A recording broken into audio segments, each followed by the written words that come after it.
alert, Ilhan Omar under investigation after racking up millions while she was in Congress. Senior national correspondent Kevin Cork has it. What's up, Kevin?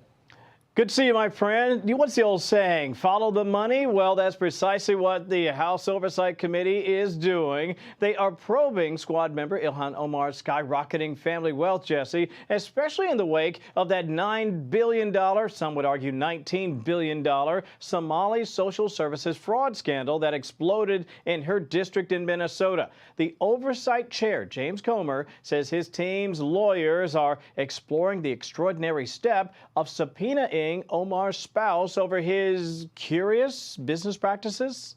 Republicans want to know how the Somali-born Omar and her politically connected husband Tom Minnet went from being nearly broke to being worth around $30 million in just a year, according to her 2024 disclosure forms. Quoting Comer now, there are a lot of questions as to how her husband accumulated so much wealth over the past 2 years. It's not possible. It's not. And he's a money guy.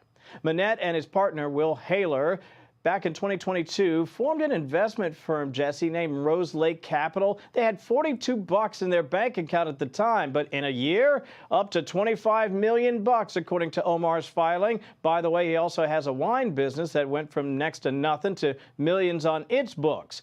Not surprisingly, associates were so perplexed about the irregularities, they brought information and attention to the feds to, look into it. Now, for her part, the Congresswoman has repeatedly, and I say defiantly, denied any wrongdoing while being also careful to criticize the ongoing probe. But, sometimes they say, Jesse, the ones who yell the loudest have the most to hide.